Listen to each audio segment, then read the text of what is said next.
Donc je reprends le cours de mon histoire dans cette deuxième vidéo de notre fiche de révision du premier contrôle.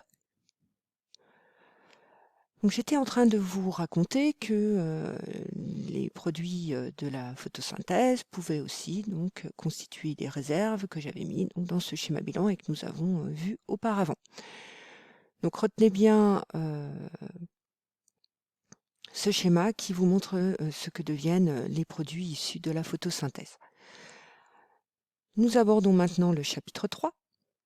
C'est le chapitre dans lequel nous sommes en ce moment, qui n'est pas terminé. Et nous avons vu, globalement, dans ce chapitre 3, les surfaces d'échange des végétaux. Nous avons vu les racines, l'importance des surfaces d'échange racinaires.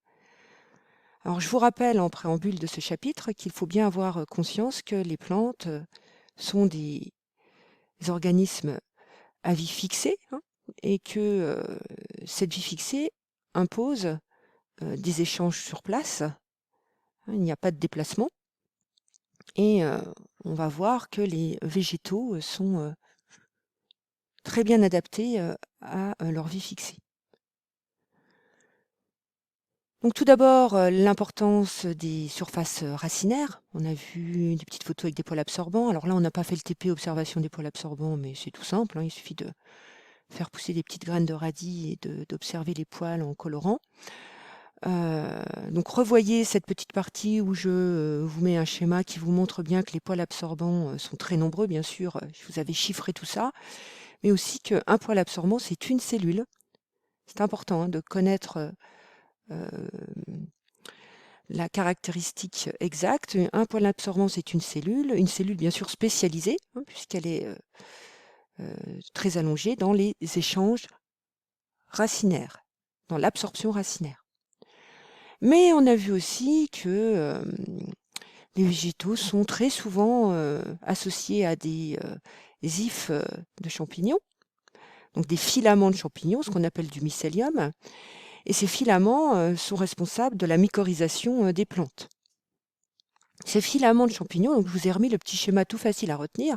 On le voit très bien, on le conçoit très bien quand on regarde ce schéma, que ces filaments augmentent encore la surface d'absorption racinaire. Alors je rappelle que les racines absorbent bien sûr l'eau et les différents minéraux. Sels minéraux comme les nitrates ou les minéraux riches en phosphore. Le champignon va donc contribuer à cette absorption, va donc augmenter cette absorption lors de la mycorhisation. Alors la mycorhisation, c'est une symbiose. Les mycorhizes sont des symbioses entre un champignon et un végétal. Ça signifie que chaque organisme qui participe à cette symbiose confère un avantage à l'autre organisme. Par exemple, on vient de dire que le champignon favorise, de par le réseau mycélien souterrain, l'absorption des minéraux. Mais à l'inverse, et on le voit sur mon petit schéma, à l'inverse, le végétal qui pratique la photosynthèse et donc fabrique sa matière organique à partir uniquement donc de cette énergie solaire et de matière minérale, va donner de la matière organique issue de cette photosynthèse aux champignons, jusqu'à 20%, ce qui est quand même relativement important. Alors nous avons comparé ces surfaces racinaires, associées ou pas aux champignons, aux surfaces intestinales de l'intestin grêle chez l'homme, puisque ce sont ces surfaces qui absorbent l'eau et les nutriments chez l'homme. Donc on a bien sûr, avec les chiffres mis en évidence, on a constaté que les surfaces sont très très importantes chez les plantes. C'est globalement l'idée qu'il faut retenir par rapport aux surfaces chez l'homme, qui elles-mêmes sont très importantes. Les surfaces intestinales, et notamment au niveau de l'intestin grêle, tout cela avec la notion de villosité intestinale, c'est des connaissances de votre collège. Ça n'a pas été revu depuis. Donc relisez un petit peu ce qu'on a vu le jour où on a parlé de ça. Ensuite, nous avons abordé les surfaces aériennes. C'est ce que nous avons fait le plus récemment et notamment lundi dernier en TP. Nous avons vu comment les surfaces aériennes des végétaux chlorophylliens permettent les échanges avec leur environnement. Donc là, on est dans l'air, on n'est plus sous terre. Et on a fait un TP, c'était le TP numéro 3, où on a observé différents types de feuilles. On a fait des prélèvements qu'on a observés au microscope. C'est là où on a fait les fameuses empreintes que vous avez bien réussi au vernis. Et on a vu qu'il y a donc des structures au niveau de l'épiderme des feuilles qu'on appelle des stomates. Et je vous ai donné un schéma d'une coupe transversale. Alors, je ne vous ai pas donné que le schéma, je vous ai donné une photo de microscopie optique d'une coupe transversale de feuilles. Donc, je vous rappelle la très faible épaisseur d'une feuille. Et puis, je vous ai donné ce schéma pour vous aider à la légender. Et on y voit donc qu'au niveau de l'épiderme, il y a une structure qui permet l'entrée de gaz qui s'appelle donc les stomates. On a une vue du dessous, on va dire ça comme ça, d'un stomate, et c'est très facile à retenir, puisqu'un stomate est constitué de 2 cellules, qu'on appelle cellules stomatiques, qui, on le voit très bien sur cette photo, sont composées elles-mêmes, enfin contiennent elles-mêmes des chloroplastes, donc ce sont des cellules chlorophylliennes, et qui délimitent une ouverture qui s'appelle l'ostiole. Et c'est par cette ouverture que vont circuler les différents gaz. Et le reste, sur ma photo ici, constitue les cellules de l'épiderme. Alors la question qu'on s'est posée, c'est où trouve-t-on des stomates?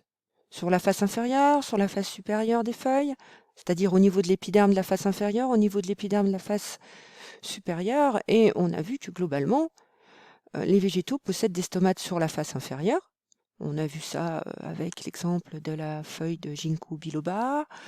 On avait vu aussi la feuille de lierre, je crois. On pourrait le faire sur plein d'autres plantes. Et on voit que les faces inférieures sont très riches en stomates comparées aux faces supérieures, et c'est aussi une adaptation.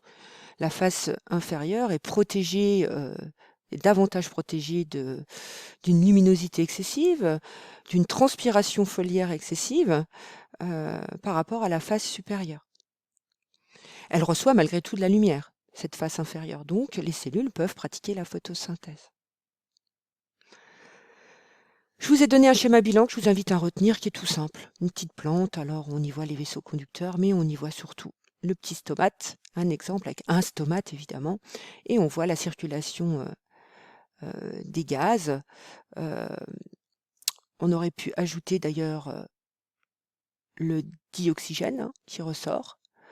On voit le prélèvement de dioxyde de carbone, on voit la molécule d'eau, qui peut être aussi émise de manière intense lors de l'évapotranspiration, ce qui peut donc conduire à une déshydratation de la plante. Donc ça revient à ce que je vous disais tout à l'heure, un stomate permet lors de son ouverture d'absorber du dioxyde de carbone, mais si il permet d'absorber du dioxyde de carbone, il va permettre aussi à l'eau, la molécule d'eau, de s'évaporer, et c'est donc un compromis entre les deux. S'il fait trop chaud, les stomates l'ouverture des stomates va être régulée pour éviter la déshydratation, la perte d'eau.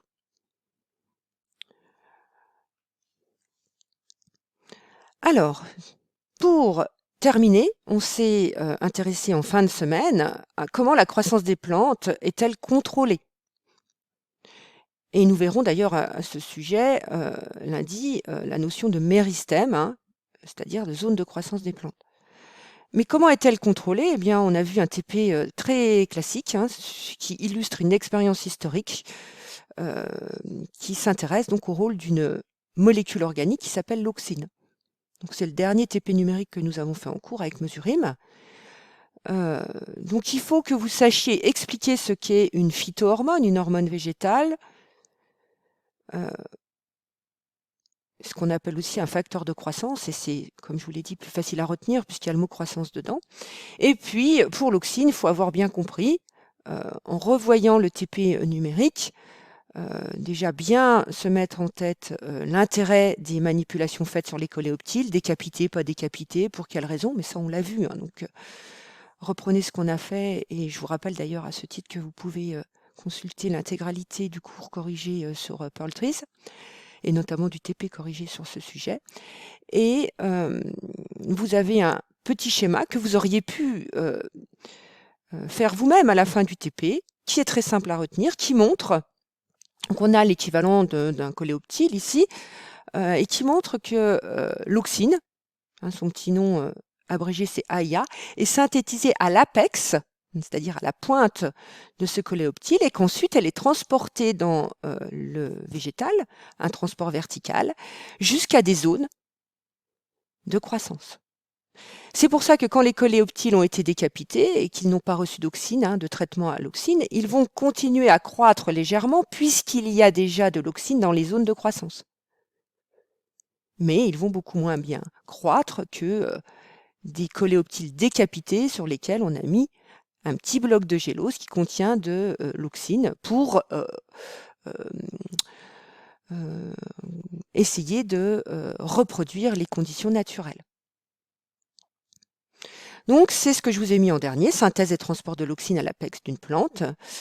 Et nous avons vu hier, donc vendredi, une courte activité sur les autres hormones de croissance, les autres phytohormones. Et je vous ai bien précisé qu'il ne faut pas connaître toutes ces hormones et leur rôle par cœur, mais peut-être avoir un ou deux exemples d'une autre phytohormone et de son rôle chez les végétaux.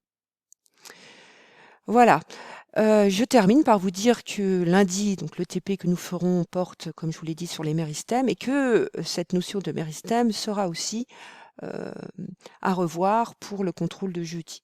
Mais bon, ce sera tout frais dans votre mémoire puisqu'on aura fait le TP lundi. Je vous invite à bien travailler ce week-end, ce qui vous permettra, mardi, nous avons 2 heures de cours, de me poser des questions si vous avez besoin de précision sur ce que vous avez révisé sur le cours, si vous vous êtes rendu compte que certaines parties étaient encore un petit peu difficiles pour vous et que vous n'aviez pas encore eu le temps de me poser des questions à ce sujet. Voilà, bonne révision à tous et à lundi. Bon week-end.